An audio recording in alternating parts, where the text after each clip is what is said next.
Jadi orang yang mabuk di sana tidak ada kaitannya dengan khamr. Orang yang masih mabuk dengan dirinya sendiri. Coba, mohon maaf. Anda mau sholat? Yes. Sholat apa? Duhur. Berapa rakaat? 4 rakaat. Kenapa takbirnya seperti itu? Kenapa tangannya ditaruh di sini? Kenapa ketika tahiyat begini? Bukan begini? Atau begini biar besar? Dan kalau itu ditanya, jarang sekali yang bisa memberikan argumen yang pasti. Kenapa sholat itu wajib baca Al-Fatihah? Kalau tidak baca maka rakaatnya rukun, sholatnya hilang. Mengapa? Tanya yang gitu-gitu, ya sederhana saja. Apalagi ketika ditanya, siapa yang kamu sembah? Allah. Apakah kamu sudah kenal yang kamu sembah? Wah, apalagi kalau ditanya begitu, lebih jauh ditanya lagi, pasti nggak akan ada jawaban yang pasti. Apa yang terjadi? Karena dia masih dalam keadaan mabuk. Mabuk dalam ketidaksadaran. Makanya Quran surat An-Nisa 142 menyatakan sesungguhnya orang munafik itu yang sholat, satu sholatnya malas, yang kedua sholatnya itu ria, yang ketiga sholatnya ingat Allahnya cuma sedikit. Makanya di Quran surat An-Nisa ayat 145 Allah mengatakan innal munafiqina fi darkil asfali minan nar. Orang munafik yang semacam itu setelah sholat dia bukan masuk surga, dia malah menciptakan neraka bagi dirinya sendiri. Nah, inilah orang baik yang tidak sadar. Makanya jadilah orang yang sadar, pasti baik. Ini saya kasih tahu, orang yang sadar, kenapa kamu sholat? Dia tahu argumennya, karena sholat itu adalah menyatu. Kenapa harus menyatu? Karena Allah bersama saya, lebih dekat kepada saya daripada urat tadi leher saya. Maka sedekat itu Allah dengan saya, kok saya tidak merasakan kalau saya menyatu dengan dia? Gimana caranya? Gini caranya. Oh, dia punya argumen semuanya. Kenapa takbirnya begitu? Oh, takbir itu simbolik. Karena Nabi mengatakan as-sholatu mi'rajul mu'minin. Sholat itu mi'rajnya orang yang beriman. Kenapa gerakan sholat seperti dia jelaskan semuanya? Bukan sekedar bisa menjelaskan, tapi dia sudah mendapatkan manfaat dari semua gerakan-gerakan sholat itu. Itu baru keren. Dia sudah mulai sadar. Orang yang sholat dengan sadar, saya yakin sholat bisa mencegah dia dari perbuatan keji dan munkar. Jadilah orang baik. Baik itu efek samping dari sadar. Makanya kenapa tadi saya bilang berhenti kalian jadi orang baik, apalagi jadi orang baik karena ingin dibilang baik oleh orang lain. Semua itu gak ada artinya. Jadilah orang sadar, karena orang sadar efek sampingnya pasti baik. Apapun yang dilakukan dalam kesadaran, saya yakin itu akan menjadi kebaikan. Ulangi lagi, apapun yang dilakukan dengan kesadaran itu pasti akan jadi kebaikan. Saya sering ditanya oleh tamu-tamu saya yang datang ke rumah, karena kalau saya menjamu makan pasti saya kasih doa makan. Bismillahirrahmanirrahim. Allahumma barik lana fima razaqtana wa qina azabannar. Ya Allah, berkahilah rezeki yang Kau anugerahkan kepada kami, manunggalkan rezeki dengan tubuh kami sehat, kuat, sempurna. Sebentar nasi di piring, sebentar ikan di piring, sebentar buah-buahan masih di luar. Tapi begitu kita santap dan diproses oleh tubuh, semua yang di piring itu jadi darah, jadi daging, jadi otak, jadi bagian dari tubuh saya. Bagaimana saya tidak menghormati itu semua? Karena sebentar lagi akan manunggal dengan tubuh saya. Bagaimana saya tidak upacarakan dia?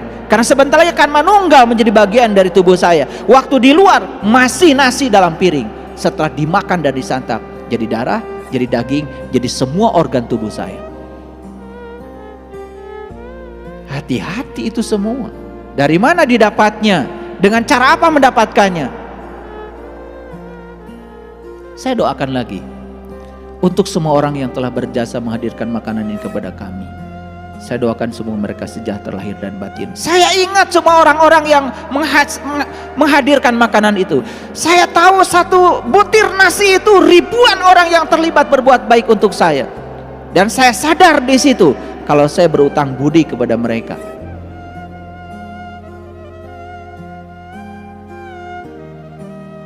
Kemudian dipungkas dengan kata-kata untuk daya sambung semesta, tanah, air, api, udara. Terima kasih. Tidak ada satu butir nasi kalau nggak ada tanah. Tidak ada satu butir nasi kalau tidak ada udara. Tidak ada satu butir nasi kalau tidak ada air. Dan tidak ada satu butir nasi kalau tidak ada matahari. Mereka bekerja sama untuk membangun satu butir nasi. Dan dipersembahkan oleh semesta untuk kita. Satu piring, bukan satu butir lagi. Lucu ya kalau orang habis makan kemudian dia membicarakan orang lain. Lucu kalau orang habis makan dia marah-marah. Lucu kalau orang habis makan kemudian dia menyakiti orang lain. Lucu kalau dia habis makan membunuh orang lain. Lucu kalau dia habis makan menjatuhkan nama baik orang lain. Lucu aja kalau bagi saya. Karena dia makan dalam keadaan tidak sadar. Makan di restoran mewah, begitu banyak makanan di depan dia, tidak sadar. Makanya ketidaksadaran itu adalah sumbernya dosa.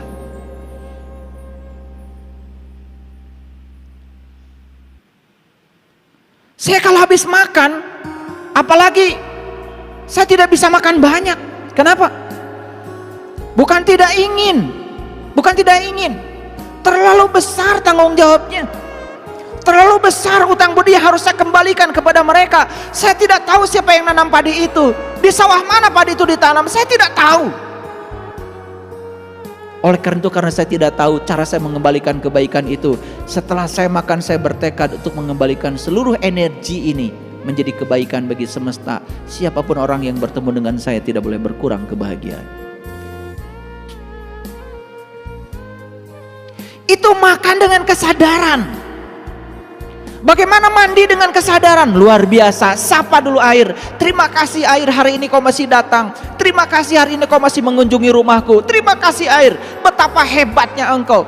Bayangkan kalau nggak ada air, seperti apa wajah kita, seperti apa mata kita, seperti apa telinga kita, seperti apa mulut kita. Bayangkan kalau tidak ada air. Bayangkan ketika kita capek, tubuh kita sudah asam. Walaupun kita punya sabun yang bersifat basah, nggak ada air, tidak ada pelarut, tidak terjadi proses netralnya tubuh kita. Luar biasa. Makanya luluran dulu, sapa dulu airnya, ucapkan terima kasih. Lalu mandilah dengan urutan yang bagus. Rasakan setiap air yang menyentuh tubuh kita, rasakan. Subhanallah. Ketika kita melakukan apapun dengan kesadaran, semua itu akan membangun kesadaran. Sadar kalau kita sekarang sedang duduk, sadar kalau kalian sedang bernapas, sadar kalau kalian sedang bisa melihat, sadar kalau kalian bisa mendengar, sadari. Hadir di sini sepenuhnya saat ini, sadari sepenuhnya. Subhanallah, itu luar biasa. Kita bisa menangis setiap saat. Kita bisa lembut setiap saat.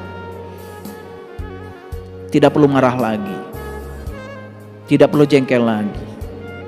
Gak perlu semua itu, gak penting. Makanya orang sadar itu pasti baik. Orang yang menyebut dirinya baik karena dia ingin dipandang baik oleh orang lain belum tentu sadar. Suatu saat tergores sedikit saja, keluar aslinya.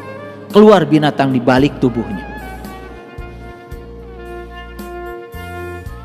Paham maksud saya? Apapun yang dilakukan dalam kesadaran adalah kebaikan.